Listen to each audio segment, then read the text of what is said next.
Hello happy souls, this is my new project Kawasaki KB100 RTC rebuild, and these are all the chapters which I've categorized for this rebuild project.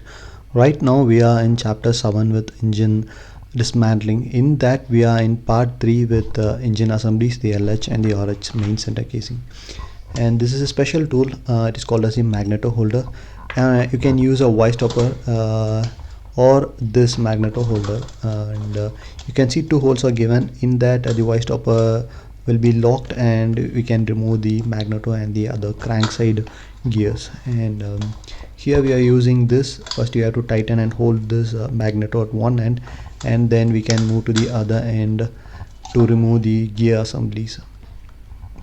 This is a gear which is connected to the crank area and also to the air vent intake system.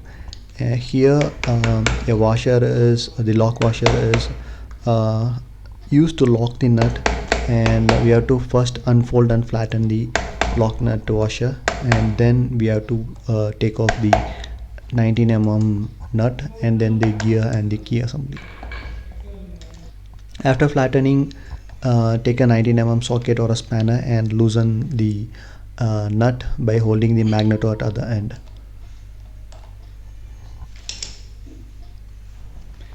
Then we can take this crank nut and the washer,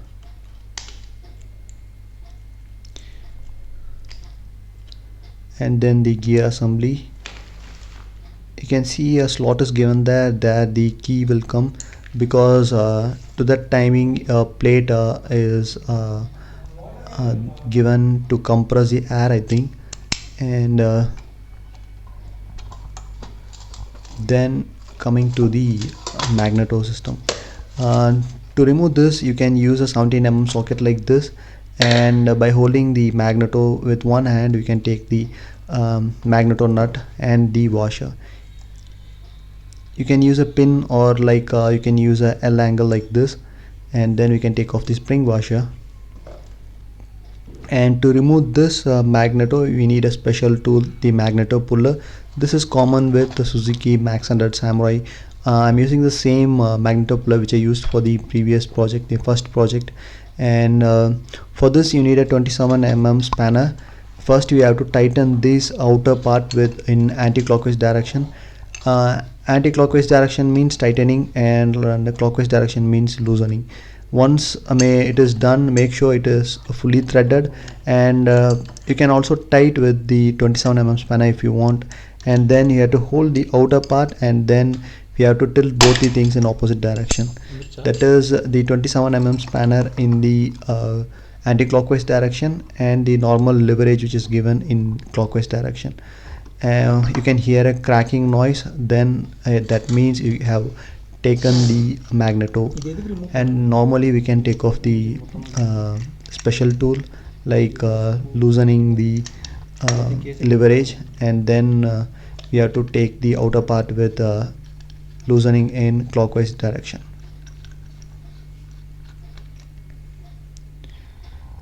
And then moving to the RH side, and this is the air vent unit which we opened previously.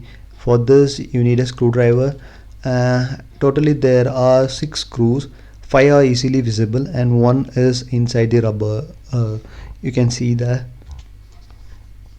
and that will be the last screw which I am taking off. And talking about the length, all are of like same length, you can easily mix and match.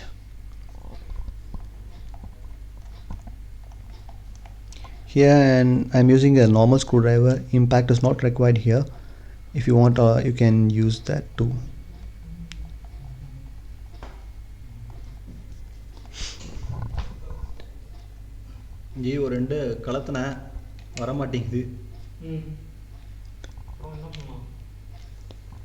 This is the last screw, and you can see the length of same type. And for removing this, just take a wooden piece or a mallet and tap around the corners. It will easily pop off, and then you can take the air vent system. This is the path which it goes, and this is a sealant, and it has a o-ring, I think, and it has a plate which is connected to the gear. This is controlled by the timing, and this is a plate. We have to install in such a way because they have given a slot. According to that timing it will compress and decompress, I think. Then at this side I forgot to remove the front sprocket. This is also locked with the flat type lock washer, and first we have to unfold and flatten the washer, and then we have to remove this sprocket. And for this you need 19 mm spanner or a socket like this. If it is rotating, hold like this with the test with the screwdriver, or you can use a vice stopper, or you can use a hole also like this for removing. The best way is to remove when the gear is engaged, gear lever is there, you can easily take off, because mm, it would be easier.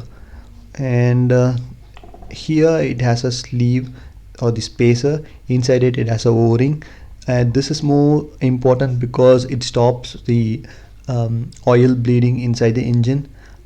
If this is worn out, it could lead to oil bleeding, and it may leak around the corners.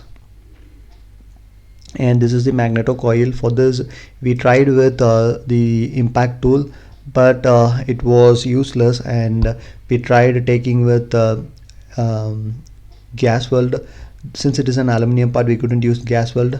For arc weld, the coil was there, so it would become messy, so we couldn't use that one. And in lathe we tried with lathe, but this has a countersink in it, so that was also difficult, and we tried ourselves with 14 and 15 minutes with punch screws, and then we punched around the corners, and we removed the screws. Finally we have to replace with a new one like this. This is like countersink type, and once done we have to remove these two screws, because this is connected to the neutral light indicator.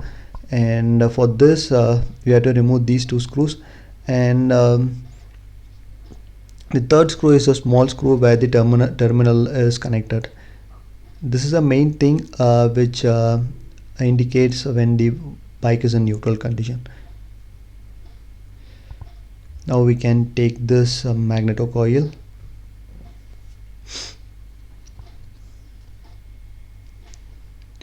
and then coming to the neutral indicator, you can see a copper like structure. This will engage with this one, which forms a closed circuit, and then the neutral light starts blinking. This is the thing, the metal piece which is screwed or locked with the position. You can see a hole inside it which is locked in a certain way. When it comes to neutral, this will engage to that circuit, and the light starts blinking. And inside it, first we are starting with the magneto side casing. Here there are 5 screws, all are of like same type screws. And here I'm not using special tool like impact tool, because it is normal in condition. If you want, you can use the impact tool also. And after removing this, we can move to the outer part of the casing from the LH side.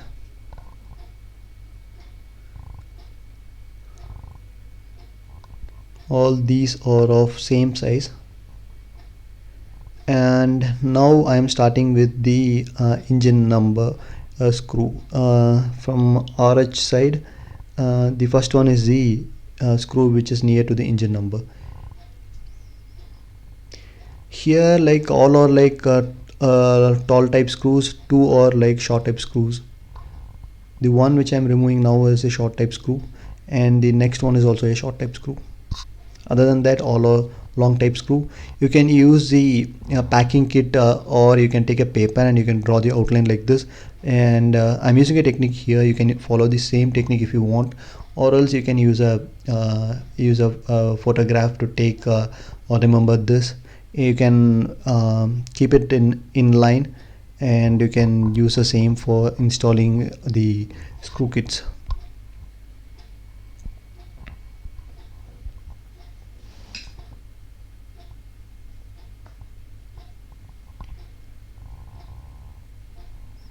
And I'm starting with the engine number, and I'm ending with the engine number side.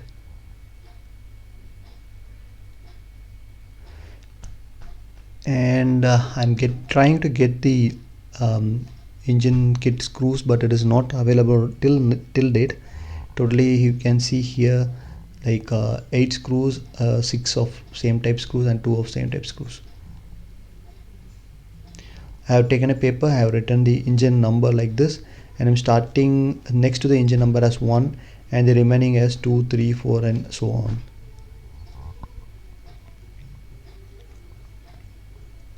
So I'm not disturbing the arrangement here, and it would be easy to install the screw kits.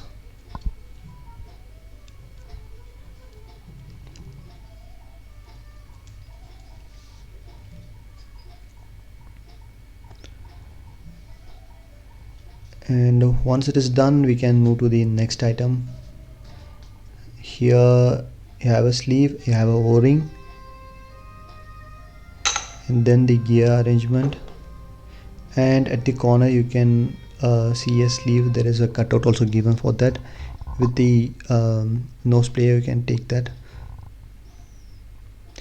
Then I am taking the tallest screws from the engine casing, and I am putting in the like magneto coil system, and I have made a special tool to split the engine. This is an engine splitter which I specially designed for a Suzuki Max 100R. I'm using the same with this special technique. I'm putting back the sprocket nut, and I'm just splitting it. You can see a little gap here, and at the top and bottom both ends are, you can, I have already said this before, there are special tools for engine splitting which cost around 6,000 7,000 till 10,000, but you can use a simple technique like this. You can put a small knife like this, which is small in thickness, in between the engine casing, and take a rod like this, and you can hit around the corners. It will push the casing at one end. You can use the same technique for the RH or the LH. After continuous doing, you can see I have got more gaps here, and repeat the same process at the rear part of the engine.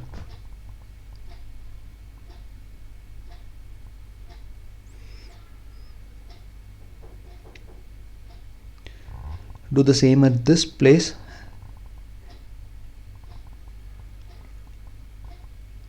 I'm holding the RH side casing with the thumb, you can see, so that it would help better to remove the engine casing.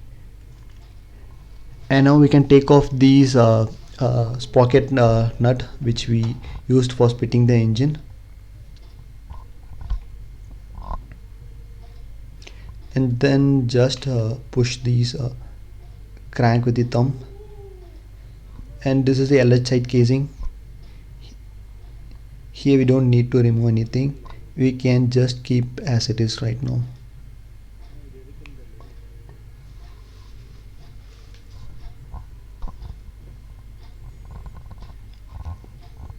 Then coming to this side, this is the kicker lever. There are two gears, one is the biggest gear, and this is the kicker assembly. We can keep this off, and then we can go to the gear assemblies. Here a normal washer, and then a copper washer, and then the gear selector. You can see the holes are given for this gear selector, and then other things are not coming. And we can move to this side. Here you have the gear assemblies as the first one, and then the gear selector,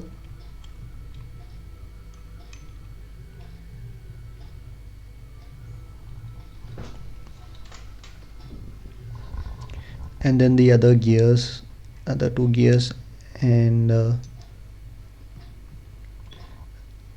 the main washer or a stud, copper is insulated around it, and then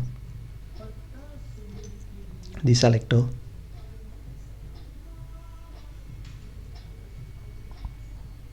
This is how the arrangement comes. I'm keeping it as it is, and this is a gear selector. Since it is a sequential gearbox, it is designed like this, and to remove this main gear selector you have to use a 14 mm spanner, and you have to take off this bolt. It has an aluminum washer too. If it is available we can reinstall. And coming to this side, I got a ball like this which comes inside the clutch, I think. And this is a 8 mm Allen key. First you have to remove this, and at the other end you can put the screwdriver like this to uh, hold the part. While taking this, you can inside it has a small sleeves. It could fall, so make sure everything is in its place, or else take that and keep it in a place.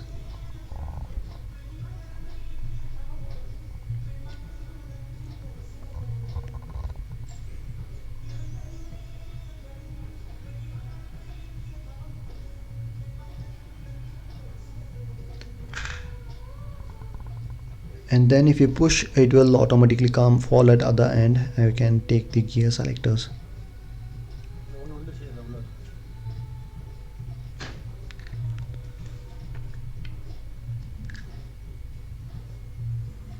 And this is the selector, and this is the remaining gears. You can easily take off this.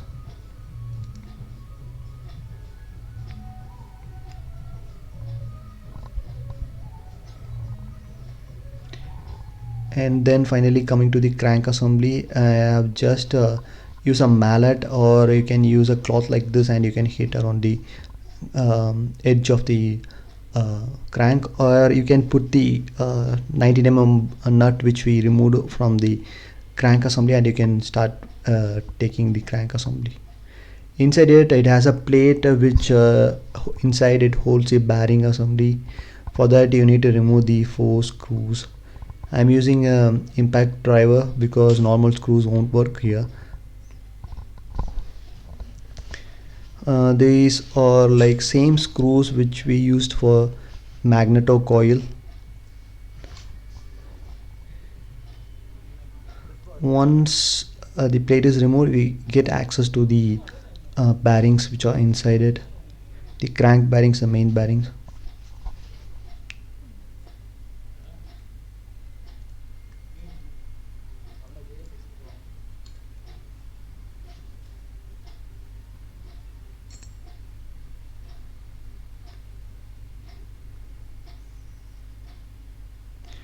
We have cleaned everything, the gear box, the gears, the engine and everything. And for this bearing, it has a bearing stopper. First we can use a screwdriver like this, and we can remove the bearing stopper.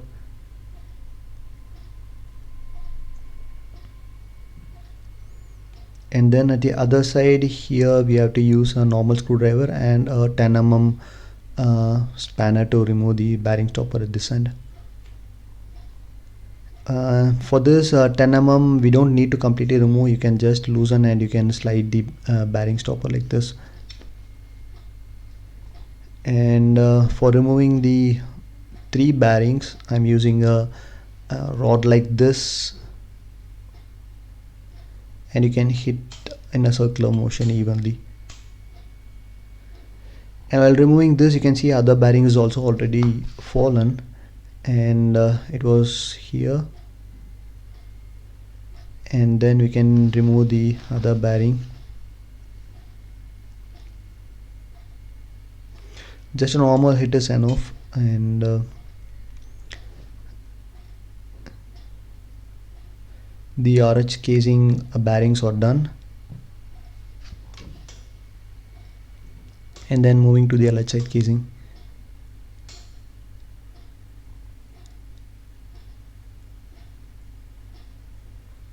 And this is also done. And the one which are left over are the this one sealant, the crank sealant,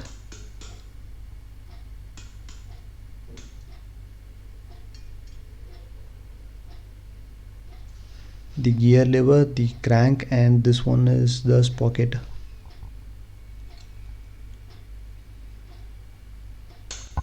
Another one thing is left over, that is the bearing which is connected to the crank. I am giving that for the crank work, for the connecting rod and bearing and crank work, so that will be removed by the lathe shop.